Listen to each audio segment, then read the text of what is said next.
다윗은 2세 아들로서 아버지의 양들을 돌보는 평범한 목동이었습니다. 그리고 작은 소년이었습니다.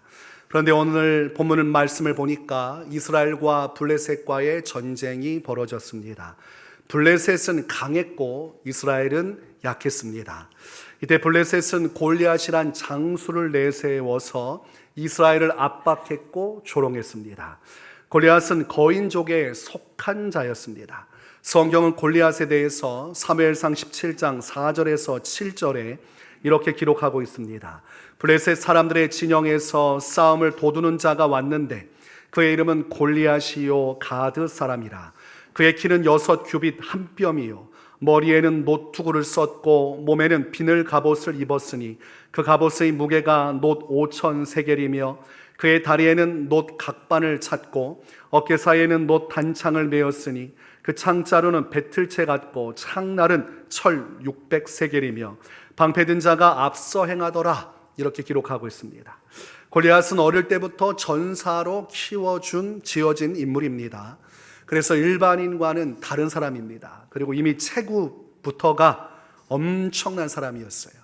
오늘날의 크기로 환산하면 2m 80cm가 넘는 거구였습니다. 그리고 갑옷으로 중무장한 채로 전쟁터에 나왔습니다. 그 갑옷 무게만 57kg이 되고, 그리고 골리앗이 가진 창날 무게만 7kg이 됩니다. 창은 던지라고 있는 것이죠. 그리고 과감하게 그것을 사용해서 적을 찔러 죽이도록 만든 것입니다. 그러므로 그것을 가볍게 휘두를 수 있을 정도의 무게로 만들어지는데, 지금 골리앗이 들고 다니는 창은 그 정도의 것이 아니에요. 일반인은 들기조차 어려울 정도의 무게였고 그것을 자유자재로 휘두르고 던질 정도라면 골리앗의 크기뿐만 아니라 그의 완력이 일반인의 수준을 넘어서고 있다는 사실을 알 수가 있습니다. 이런 거대한 골리앗이 전쟁터 한가운데서 크게 소리를 칩니다. 너희가 어찌하여 나와서 전열을 벌였느냐? 나는 블레셋 사람이 아니며 너희는 사울의 신복이 아니냐? 너희는 한 사람을 택하여 내게로 내려보내라. 그가 나와 싸워서 나를 죽이면 우리가 너희의 종이 되겠고, 만일 내가 이겨 그를 죽이면 너희가 우리의 종이 되어 우리를 섬길 것이니라. 이렇게 크게 외치고 있습니다. 그러면 이스라엘 진영 중에서도 가장 잘 싸우는 장수가 나와서 함께 힘을 겨루면 됩니다. 그런데 성경 말씀을 보면 알겠지만 누구도 전쟁터로 나와 골리앗과 맞서지를 않습니다. 그것은 아주 단순한 것이죠. 이길 자신이 없기 때문입니다. 이스라엘 진영 가운데서는 블레셋과 싸워서 이길 수 있다고 확신하는 사람이 단 한 명도 없었습니다. 여러분, 그 거대한 체구로 큰 몸짓을 하면서 우렁찬 목소리로 패기를 나타내는 그 용맹감, 그 담대함, 그리고 그의 무력 앞에서 이스라엘은 완전히 짓눌려 버렸어요. 우리는 일반적으로 사람과 사람 사이에서 기가 죽어버렸다 이런 표현을 하고, 전쟁터에서는 사기가 꺾였다는 표현을 합니다. 전체가 다 주눅이 든 상태가 사기가 죽어버린 것이죠. 그러므로 골리앗이 앞서는 블레셋은 사기가 충천한 상태고, 그리고 이스라엘은 사기가 바닥까지 떨어져서 거의 군사들이 다 시체와 같이 마음이 다 죽어버린 상태였습니다. 이때 이스라엘 군사들의 마음속에는 어떤 생각이 있었겠습니까? 골리앗이 다시 진영으로 들어가기를 바라는 마음, 그리고 블레셋 군대의 마음이 바뀌어서 다시 뒤로 돌아가 본국으로 돌아가고 이 모든 것이 없었던 것이 되기를 그렇게 바랬을 것입니다. 나가지도 못하고 뒤로 물러서지도 못한다면 블레셋의 마음이 바뀌어서 이 전쟁이 끝나는 것밖에는 방법이 없을 것입니다. 그런데 그것은 현실적으로 이루어질 수 없는 꿈입니다. 왜냐하면 이 전쟁은 블레셋이 의도를 가지고 일으킨 것이기 때문입니다. 사무엘상 17장 1절에서 블레셋 사람들이 그들의 군대를 모으고 싸우고자 하여 유다에 속한 소고에 모여 소고와 아세가 사이의 에베스 담밈에 진침해라고 되어 있습니다. 어떻게든 이 이스라엘 진영을 파괴하고 또 약탈하기 위해서, 적의 땅을 차지하기 위해서 일으킨 전쟁입니다. 목적을 달성하기 전에는 절대로 물러날 일이 없습니다. 그럼에도 불구하고 이스라엘 군대는 아무것도 할 수 없었어요. 눈치만 살피고 있는 그 상황이었습니다. 이때의 사무엘상 17장 24절은 이렇게 말씀합니다. 이스라엘 모든 사람이 그 사람을 보고 심히 두려워하여 그 앞에서 도망하며 라고 되어 있습니다. 여러분, 전쟁이 이루어질 수가 없는 것입니다. 블레셋이 직접 침공하고 뚫고 들어오기 전에 이스라엘은 절대로 움직이지 않을 것입니다. 아주 최소한의 모습으로 방비만 하고 눈치만 살필 것입니다. 덤벼봤자 이길 수 없는 싸움이니까 버티는 방법밖에는 없습니다. 이때 성경 말씀을 보면 다윗이 아버지 이새의 심부름을 받아서 이때 이 전쟁터 가운데로 나오게 됩니다. 전쟁의 소식이 궁금하기도 하지만 아버지 이새가 원하는 바 형들이 안전하게 잘 있는지, 그리고 부모님이 준비해 주신 음식을 형들에게 잘 전달해 주는 그 역할을 감당하기 위해서 다윗이 온 것입니다. 그런데 다윗이 보니까 상황이 참 이상하게 돌아가고 있었어요. 골리앗 장수가 크게 소리치는 그 음성이 들렸고, 그리고 그가 이스라엘 군대를 모욕하는 말을 들었습니다. 그런데 정작 이스라엘 군대는 두려워 떨고 있고 아무도 나가서 맞서지를 않는 것입니다. 이 당시 얼마나 이스라엘 군대가 주눅이 들고 두려워했던지 사울왕은 3가지를 약속하면서 골리앗과 싸우라고 명령합니다. 골리앗과 싸워 이기는 자에게 3가지 약속을 하는데, 첫 번째가 많은 재물을 주겠다는 것이었고, 두 번째가 사울 자신의 딸을 아내로 내어주겠다는 것이었고, 세 번째가 모든 세금을 면해주겠다는 것이었습니다. 어떤 형태의 세금이든 다 면제한다고 하면 평생 동안 누릴 이익이 어마어마할 것입니다. 그리고 그것은 특권이기 때문에 누구보다도 빛나는 인생을 살 수가 있겠죠. 그리고 평생 만질 수 없는 재물을 얻게 될 것이고, 또한 왕의 사위가 되는 영광을 받게 될 것입니다. 그런데도 불구하고 누구 하나 나서지를 않는 상황이었고, 그것을 다윗이 현장에서 보았고 들었습니다. 근데 아무리 다윗이 보아도 이 상황이 이해가 되지 않는 것입니다. 왜 아무도 나서지 않을까? 왜 아무도 골리앗과 싸우지 않을까? 그때에 이 다윗은 골리앗의 만행을 보면서 분노심을 갖게 됩니다. 이 할례받지 않은 블레셋 사람이 누구이기에 살아 계시는 하나님의 군대를 모욕하겠느냐? 격분해서 다윗이 외치는 소리를 주변 사람이 들었어요. 그리고 이 소리가 사울의 귀에까지도 전해지게 되었습니다. 그래서 보면 31절 말씀을 보면 어떤 사람이 다윗이 한 말을 듣고 그것을 사울에게 전하였으므로 사울이 다윗을 부른지라, 이렇게 되어 있습니다. 이 말을 한 사람이 누군지 불러보았어요. 그랬더니 다윗이었고, 다윗은 아주 작은 소년이었습니다. 그런데 32절 말씀에서 다윗은 사울에게 먼저 제안을 하고 용맹스럽게 이렇게 이야기를 합니다.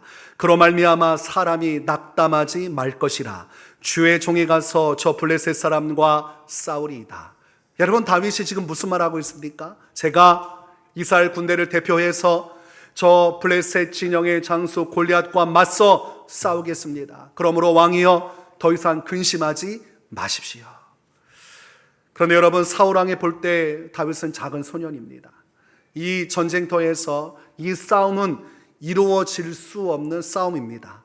왜냐하면 결단코 이 앞에 있는 소년 다윗은 전쟁터 가운데 나온 블레셋의 장수 골리앗을 이길 수가 없기 때문입니다. 그래서 사울이 만류합니다. 33절에서 사울이 다윗에게 이르되 내가 가서 저 블레셋 사람과 싸울 수 없으리니 너는 소년이요 그는 어려서부터 용사임이니라 말하고 있습니다.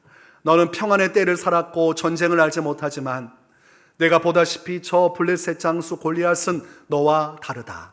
그는 어릴 때부터 전쟁을 배운 이고 어릴 때부터 칼과 창을 다루어온 전문가고 그는 전쟁만을 위해 살아온 사람인데 어떻게 내가 나가서 그와 맞서 싸워 이길 수 있겠느냐? 너는 절대로 이 전쟁터에 내가 내보낼 수 없다. 거절했습니다. 여러분, 이 사울이 한 말이 맞습니까? 틀립니까? 맞는 말이죠. 다윗은 이 전쟁터에 나가면 안 됩니다. 첫째로 군사도 아니고, 그리고 그는 가지고 있는 능력이 없습니다. 작은 소년이 어떻게 중무장하고 갑옷을 입고 그리고 크게 외치는 용맹스러운 골리앗과 싸워 이길 수 있습니까? 그러므로 현실적으로 가장 이성적이고 합리적인 판단을 내리고 있는 사람은 사울입니다. 사울의 말을 들어야 사는 것이 일반적인 세상 이치입니다. 그럼에도 불구하고 다윗은 사울의 말을 받아들이지를 않습니다. 그것만을 보면 어떻게 판단할 수 있습니까? 아, 다윗이라는 사람은 고집이 세구나, 교만하구나. 어떻게 자기 자신을 알지 못할까? 왜 현실을 받아들이지 않을까?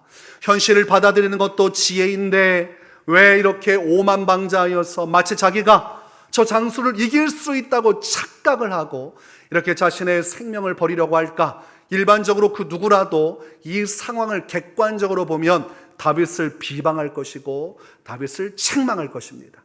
만약 다윗의 아버지 이새가 그 현장에 있었다면 다윗의 멱살을 잡고 집으로 끌고 들어갈 것이고 필요하다면 구타를 행해서라도 다리를 끌고라도 갈 것입니다. 왜냐하면 나가는 순간 다윗은 처참하게 죽는 것이 당연하기 때문입니다. 현실의 벽이 높지요.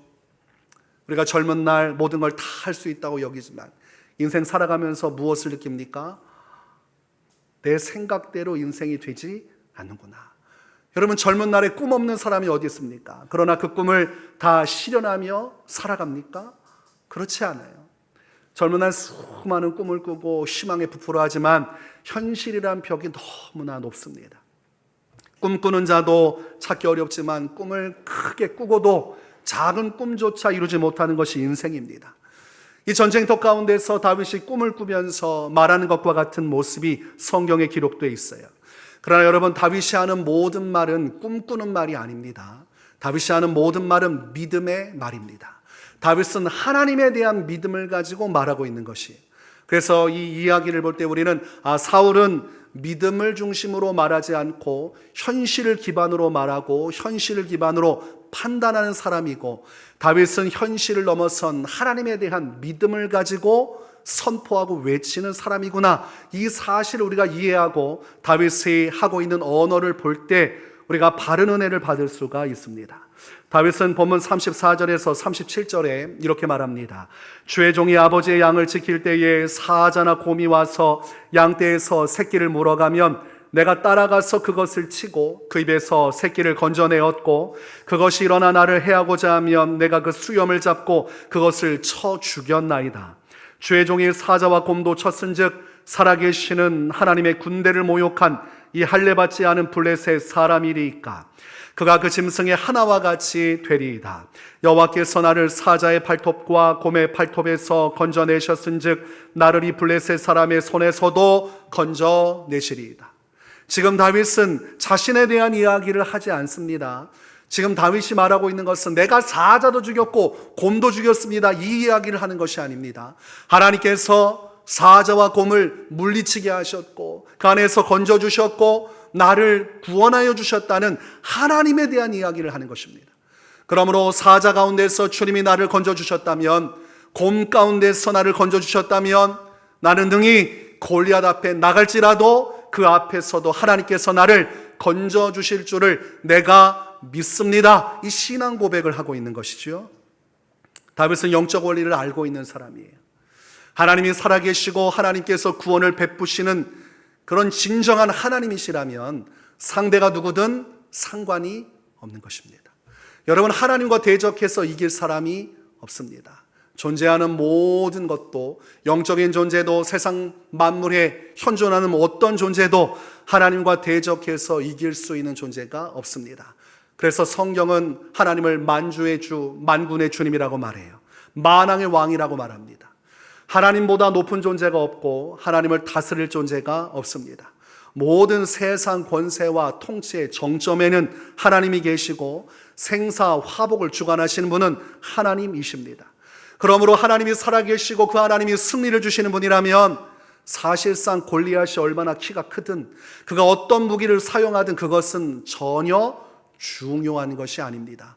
본질은 하나님께서 역사하시면 승리할 수 있다, 이 진리만이 본질인 것입니다. 그러므로 이 영적 진리, 하나님에 대한 확고한 믿음을 가지고 있으니 골리앗이든 또 다른 거인족이든 수많은 군대가 오든 하나님을 믿는 다윗에게는 주저할 이유가 없었습니다. 그래서 여호와께서 나를 사자의 발톱과 곰의 발톱에서 건져내셨은즉 나를 이 블레셋 사람의 손에서도 건져내시리이다. 이렇게 믿음의 선언을 하고 있는 것입니다. 여러분, 사울은 다윗의 신앙 고백을 듣고 있어요. 그리고 다윗의 눈빛을 보니까 그 안에 확고함이 있어요. 하나님에 대한 믿음의 확고함이 있고, 그의 언어를 통해서 그는 죽기까지 불사하고 어떻게든 이 전쟁터 가운데 나가 골리앗과 싸우고자 하는 의지를 나타내 주었습니다. 이때에 그의 믿음과 그의 확고한 신념을 보면서 사울 왕 안에서는 한 가지 생각이 들었어요. 혹시 모를 기적이 일어날 수도 있지 않겠는가? 혹시 모를 기적이 일어날 수 있지 않겠는가? 지금 다른 대안은 없습니다. 누군가가 나서야 되고 이 문제 해결해야 돼요. 근데 아무도 나서지 않는데 이 젊은 소년이 나가지고 만약 이길 수만 있다면 상황은 달라질 것입니다. 그러면서도 사울 왕에게 또 다른 계산 하나가 들어왔습니다. 사울은 이성적이고 합리적인 사람이라고 했어요. 어떤 것입니까?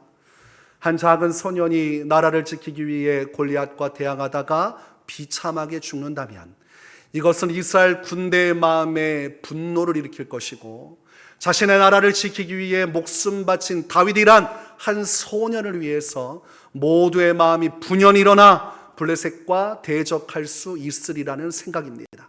그러므로 만에 하나 잘 돼서 이기면 좋은 것이고, 그렇지 않아도 죽는다 할지라도 이 소년 다윗의 죽음을 통해서 다시 한번 반전을 꾀할 수 있으리라 사울은 생각했습니다.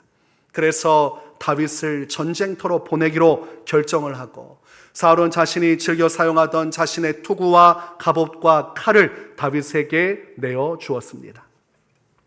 우리가 성경 말씀을 보면 알지만 사울이 왕으로서 이 제비 뽑아 회중 앞에 설 때 다른 사람의 어깨보다 더 높은 키를 가지고 있었다고 되어 있어요. 그러므로 일반인보다 30-40cm 더 클 정도로 이 사울 왕도 거구였고 체격이 좋은 사람이었습니다. 그러니 사울 왕이 입고 있던 옷을 이 작은 소년 다윗에게 주면 이것이 맞을 리가 없지요. 투구도 맞지 않고 갑옷도 맞지 않고 칼은 너무 무거워서 들고 다닐 수조차 없어요. 그래서 시험 삼아서 다윗이 몇 걸음 걸어봤지만 걷는 것조차 힘드니 어떻게 골리앗과 싸울 수 있겠습니까? 그래서 최고급 투구, 갑옷, 칼들 다 내려놓습니다. 그리고 자신에게 익숙한 것들로 준비를 하기 시작을 합니다. 보면 40절 말씀에서 손에 막대기를 가지고 시내에서 매끄러운 돌 5을 골라서 자기 목자의 제구 곧 주머니에 넣고 손에 물매를 가지고 블레셋 사람에게로 나아가니라고 되어 있습니다. 여러분, 목자의 막대기 하나 지금 들고 있는 것이고, 그리고 시냇가에 가서 매끄럽게 다듬어진 돌 5개를 골라서 주머니에 집어넣습니다. 그리고 한쪽 손에는 물매를 가지고 가요. 가죽으로 만들어진 이 물매에다가 돌을 걸고, 그리고 휘휘 돌리다가 던지면 그 원심력 회전을 통해서 힘을 얻고 돌이 날아가는 것이죠. 정확하게 5발의 돌만 던질 수 있습니다. 이 5발 안에 골리앗을 절명시키지 않으면 막대기 가지고 골리앗과 싸워야 되는데 정말 말도 되지 않는 상황입니다. 그렇게 5개의 돌만 쥐어지고 막대기와 물매 가지고 골리앗 앞으로 나가게 됩니다. 41절 말씀에서 블레셋 사람이 방패든 사람을 앞세우고 다윗에게로 점점 가까이 나아가니라고 기록하고 있습니다. 골리앗만 나간 것이 아니라 앞에 방패병이 붙었다고 되어 있어요. 그러므로 사람이 키만큼 큰 방패를 가지고 앞에서 막아서고 있고, 뒤에서 정말 중무장한 채로 골리앗이 큰 칼과 창을 들고 지금 앞으로 나아가고 있는 상황입니다. 점점 더 다윗과 골리앗이 가까워지고 있고, 그리고 골리앗이 앞에 나온 사람을 주목해서 보니 작은 소년이었습니다. 42절에서 그 블레셋 사람이 둘러보다가 다윗을 보고 업신여기니 이는 그가 젊고 붉고 용모가 아름다움이라고 되어 있습니다. 여자처럼 곱고 아리답게 생긴 남자 소년이 나왔어요. 그런데 무장을 하지 않고 나왔어요. 가만히 보니까 막대기를 하나 들고 있는 것이 보였습니다. 기다란 막대기 하나 들고 무장하지도 않은 정말 예쁘장한 소년이 나왔어요. 여러분, 이것을 2m 80 이상 넘는, 그리고 중무장하고 앞에 방패병을 들고, 그리고 이스라엘 최고의 장수와 맞서 싸우려고 나온 골리앗이 볼 때 얼마나 기가 찬 일입니까? 골리앗은 이 상황을 사울 왕이 자신을 조롱하는 것이라 여겼습니다. 용사를 보내야 되는데 소년을 보냈고 무장도 안 했어요. 그러면 자기를 철저하게 무시하고 조롱하기 위한 목적으로 보냈다고 생각을 하고, 그때 더욱더 격분하기 시작하고, 여러분, 골리앗의 격분이 지금 누구에게로 향하게 되겠습니까? 누구에게 화풀이 할 수밖에 없어요. 앞에 나온 다윗밖에 없습니다. 다윗에게 이 화가 몰아치게 되어 있는 것입니다. 그래서 43절 44절 말씀을 보면, 블레셋 사람이 다윗에게 이르되 내가 나를 개로 여기고 막대기를 가지고 내게 나왔느냐 하고, 그의 신들의 이름으로 다윗을 저주하고, 그 블레셋 사람이 또 다윗에게 이르되 내게로 오라, 내가 내 살을 공중의 새들과 들짐승들에게 주리라 하는지라. 이렇게 되어 있습니다. 지금 네가 나를 무시해서 개처럼 여기고 막대기를 가지고 왔느냐? 개를 패듯이 나를 패기 위해서 너 그거 가지고 왔느냐? 내가 그래도 블레셋 최고의 장수인데 나를 상대한다고 하면서 막대기를 가지고 온 건 그 막대기로 나를 이길 수 있다고 생각해서 가지고 온 것이냐? 내가 반드시 너를 오늘 죽여서 내 살을 공중의 새와 들짐승의 밥으로 주겠다고 말하고 있어요.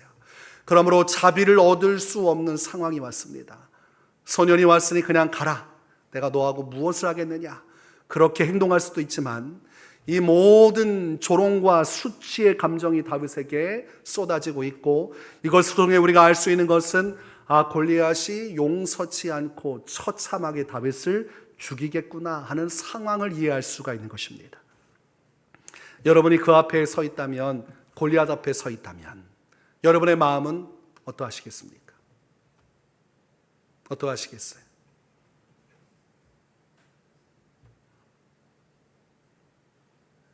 남의 일이니까 별로 크게 와닿지 않을 수 있지만, 내 생명이 걸린 일이고, 그리고 앞에 3m가량 되는 거대한 거구가 큰 눈을 부릅뜨면서 그렇게 나를 노려보고 있다면 이 보통 일이 아닌 것이죠. 우리가 잘 알고 있는 삼국지에서 장비와 같은, 그러면서 간우와 같은 느낌을 다 가지고 있는 인물이 골리앗입니다. 어떻게 싸워 이깁니까? 그런데 성경 말씀을 보면 다윗이 여기에 기가 죽지 않습니다. 그 부분이 굉장히 중요한 부분이에요. 두려워하지 않고 도리어 그 상황 속에서도 담대하게 외치는 다윗의 모습을 성경이 기록을 하고 있습니다. 다윗이 보면 45절에서 47절에 이렇게 선포합니다. 다윗이 블레셋 사람에게 이르되 너는 칼과 창과 단창으로 내게 나오거니와 나는 만군의 여호와의 이름 곧 내가 모욕하는 이스라엘 군대의 하나님의 이름으로 내게 나아가노라. 오늘 여호와께서 너를 내 손에 넘기시리니 내가 너를 쳐서 내 목을 베고 블레셋 군대의 시체를 오늘 공중의 새와 땅의 들짐승들에게 주어 온 땅으로 이스라엘의 하나님이 계신 줄 알게 하겠고, 또 여호와의 구원하심이 칼과 창에 있지 아니함을 이 무리에게 알게 하리라. 전쟁은 여호와께 속한 것인즉 그가 너희를 우리 손에 넘기시리라. 지금 여러분, 골리앗과 다윗은 서로 다른 말을 하고 있습니다. 골리앗은 다윗의 살을 공중의 새와 들짐승에게 먹이로 주겠다고 말하고 있고, 다윗은 골리앗뿐만이 아니라 블레셋 군대의 모든 시체를 공중의 새와 땅의 들짐승에게 밥으로 주겠다고 말하고 있어요. 누가 더 호기롭고 누가 더 대담합니까? 네, 기싸움에서 지지 않고 있습니다. 골리앗은 자신의 이름으로 이 전쟁터에 나왔습니다. 블레셋 최고의 장소로서 지금까지 한 번도 패배하지 않고 생존한 최고의 장소로서 자기의 이름과 자기의 능력으로 나아가고 있는 것이죠. 다윗은 지금 자신의 이름으로 나가는 것이 아니고 자신의 능력으로 나가는 것도 아닙니다. 그것이 완전한 차이입니다. 다윗은 지금 하나님의 이름으로 나아가고 있고 하나님의 능력으로 나아가고 있는 것입니다. 여러분, 다윗은 영적인 사람이에요. 성경에서는 그를 선지자, 예언자라고 말합니다. 왕이면서도 성령이 충만해서 예언한 사람이 다윗입니다. 다윗은 어린 시절부터 들판에서 양들을 치면서 깊이 하나님께 기도하고 찬양하면서 성령의 은혜를 경험했던 사람이에요. 왕이 되고도 충만한 성령의 역사하심 속에 항상 감동되어 살아갔던 그런 성령의 사람이었어요. 그러므로 다윗은 누구보다도 하나님을 잘 알고 있었고 하나님의 뜻을 알고 있었습니다. 하나님은 자기의 이름을 위하여 역사하시는 분이심을 다윗은 알고 있었습니다. 그래서 시편 23편의 말씀을 보면 자기의 이름을 위하여 의의 길로 인도하시는도다. 다윗이 하나님에 대해서 그렇게 신앙 고백합니다. 하나님은 하나님의 이름을 중요하게 여기시고 하나님의 이름으로 나아갈 때 반드시 책임져 주시는 분이심을 다윗이 확고하게 믿었던 것입니다.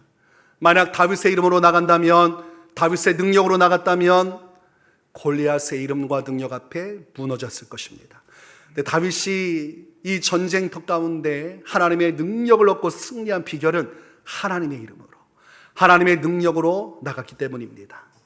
다윗은 하나님의 이름과 하나님의 능력으로 나간다면 천하의 골리앗이라도 패배할 것이고, 골리앗이 패배할 뿐만 아니라 블레셋 군대도 패배하므로 저들이 공중의 새와 땅의 들짐승의 먹이가 될 것이라 확실하게 믿었습니다. 다윗은 전쟁의 승패가 골리앗이 들고 있는 저 큰 칼과 창에 있는 것이 아니라 하나님의 손에 있다고 믿었습니다. 다윗은 이 전쟁뿐만 아니라 모든 인생이 같다고 믿은 사람이에요. 주님의 선하심과 인자하심이 정녕 나를 따르리니 내가 여호와의 집에 살리로다. 시편 23편 6절에서 다윗이 고백한 믿음의 고백입니다. 인생의 모든 여정도 하나님의 손에 있고 하나님의 선하심과 인자하심이 함께하여 이 땅에서도 뿐만 아니라 영원히 주님의 구원과 은혜를 누릴 것을 다윗은 확실히 믿었습니다. 이 전쟁터에서도 비록 막대기 하나 들고 물매 가지고 나왔지만 우리 하나님께서 함께 계시면 저 칼과 창으로 나를 대적한다 할지라도 능히 승리할 것을 다윗은 믿었습니다. 여러분은 여러분의 인생의 주권과 통치가 누구의 손에 있다고 믿습니까? 여러분의 인생의 결국이 누구의 뜻대로 이루어지리라고 믿습니까? 하나님께서 살아계시고 역사하시고 모든 만물의 권세가 하나님께 있다면 우리가 다윗과 같이 담대할 수가 있는 것이죠. 내 하나님께서 모든 것을 결정하시고 주관하시는데 모든 세상 만사가 그분의 뜻대로 결론이 난다면 우리가 우리 인생에 닥친 골리앗과 같은 거대한 문제 앞에서 신음하고 절망하는 일은 헛된 일입니다. 괜한 시간 낭비고 감정 낭비고 우리의 인생을 병들게 할 뿐 그것 자체가 의미가 될 수 없어요. 다윗은 그 하나님을 믿었습니다. 이 전쟁을 주관하시고 결정하실 분은 하나님이시기에 제 아무리 골리앗이 키가 크고 그가 중무장했고 방패병을 대동했고 그가 어마어마한 칼과 창을 가지고 나온다 해도 상관이 없었습니다. 여러분, 하나님을 믿으면 어떠한 문제가 오든 사실상 상관이 없습니다. 하나님이 누구신지를 안다면 골리앗이 오든 골리앗과 같은 더 많은 강력한 용사가 오든 문제가 되지 않아요. 하나님께서 함께 해주시기만 한다면 아무런 문제 없이 승리할 것입니다. 이렇게 다윗은 큰 소리로 하나님에 대한 믿음을 선포하고 그리고 골리앗을 향해 그때로부터 달리기 시작합니다. 전속력으로 빠르게 달리기 시작해요. 그러면서 자신의 주머니에 있던 돌을 꺼내서 물매에 건 이후에 힘차게 돌리면서 골리앗을 겨냥합니다. 그 한 발의 돌을 물매에 걸고 그리고 골리앗의 머리를 향해 집어 던질 때 성경 말씀에서는 그 돌이 정확하게 골리앗의 이마를 꿰뚫고 박혔다고 되어 있습니다. 여러분, 이마에 뼈를 박아 그 이마 안에 이 돌이 박혔다는 것은 이제는 골리앗으로서는 어찌할 수 없는 상태가 되었다는 것이죠. 여러분, 아주 센 방망이로 머리 한 대 맞아도 뇌출혈로 그리고 죽을 수밖에 없는 것이 사람의 머리죠. 머리는 참 연약한 것입니다. 그래서 투구를 쓰고 특별히 보호하는 것이죠. 그러나 투구로 가릴 수 없는 그 아주 작은 틈을 그대로 파고들어서 다윗이 던진 돌이 꿰뚫어 버렸으니 박혀 버렸으니 골리앗이 살 수가 없게 됐습니다. 보면 48절과 49절에서 이렇게 기록합니다. 블레셋 사람이 일어나 다윗에게로 마주 가까이 올 때에 다윗이 블레셋 사람을 향하여 빨리 달리며 손을 주머니에 넣어 돌을 가지고 물매로 던져 블레셋 사람의 이마를 치매 돌이 그의 이마에 박히니 땅에 엎드러지니라. 그대로 완전히 쓰러지고 말았습니다. 3m에 육박한 거구가 와르르 무너지고 그대로 쓰러졌어요. 그때 다윗이 그곳으로 달려가서 가지고 있는 것은 막대기밖에 없으니 골리앗의 칼집에 있는 칼을 뽑아들고 골리앗의 머리를 잘라내어 버립니다. 여러분, 51절에서 다윗이 달려가서 블레셋 사람을 밟고 그의 칼을 그 칼집에서 빼내어 그 칼로 그를 죽이고 그의 머리를 베니 블레셋 사람들이 자기 용사의 죽음을 보고 도망하는지라. 여러분, 누구의 말대로 됐습니까? 다윗의 말대로 됐습니다. 여러분, 사울은 현실적으로 불가능하다고 했지만 다윗은 가능하다고 했습니다. 이 세상을 지배하시는 것은 하나님이시고 하나님은 믿음의 원리를 따라 역사하십니다. 허무맹랑한 말이었고 현실적이지 않은 말이었고 불가능한 말이었지만 다윗이 하나님을 믿고 외치는 그 말대로 이루어졌습니다. 우리가 무엇을 믿는지 그리고 무엇을 선언하는지가 참 중요해요. 하나님께서 오늘날 다윗과 같은 믿음을 요구하십니다. 현실을 깃대어 살아가는 성도가 아니라 현실을 넘어선 하나님에 대한 믿음을 따라 살아가는 성도를 기뻐하시고 찾으시고 그 믿음을 따라 역사하여 주신다는 것입니다. 그래서 히브리서 10장 38절에서 나의 의인은 믿음으로 말미암아 살리라. 또한 뒤로 물러가면 내 마음이 그를 기뻐하지 아니하리라 하셨느니라. 하나님의 백성은 믿음으로 사는 것입니다. 나에 대한 믿음이 아닙니다. 나의 능력에 대한 믿음이 아니에요. 시작점이 잘못됐어요. 많은 성도들이 왜 낙심하고 좌절하는지 아십니까? 나의 이름으로 나아가고 나의 능력으로 나아가려고 하기 때문입니다. 나의 능력을 보니 보잘것없고 내가 가지고 있는 것을 보니 막대기 하나밖에 없는 것을 보면서 닥친 거대한 골리앗과 같은 현실 앞에서 마음이 무너지는 것입니다. 그러나 인생의 승리는 내가 가지고 있는 것이 얼마나 되고 나의 능력이 얼마나 대단한가로 결판나지 않습니다. 하나님께서 함께 계시고 역사하시면 되는 것입니다. 내 능력이 보잘것없어도 상관이 없다는 것이죠. 근데 많은 성도들이 내 능력 때문에 괴로워해요. 내가 이 문제를 어떻게 감당할까?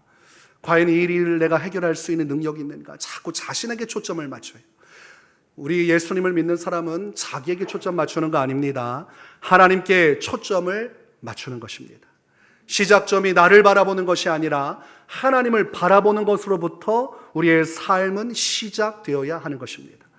여러분, 내게 무슨 능력이 있습니까? 우리가 자랑할 것이 무엇입니까? 여러분, 믿음의 본질은 하나이니 나는 못하지만 하나님은 하실 수 있다는 것입니다. 세상 불신자들은 내가 할 수 있다고 말해요. 그래서 제법 얼마 정도 성취하는 것처럼 보입니다. 그러면서 주변 사람들에게 자랑도 합니다. 그러나 인생에 본인이 감당하지 못할 골리앗과 같은 문제가 오면, 내 능력을 넘어선 문제가 오면 그때로부터 고꾸라지기 시작하고 좌절과 절망에 빠지고 우울증에 깊이 빠지고 삶의 의지가 무너지고 대인관계가 깊이가 되고 인생에서 완전히 폐인이 되어서 사람들과의 사이에서 멀어지는 고통과 괴로움에 좌절의 길로 들어갑니다. 우리는 그 길로 가는 사람들이 아니에요.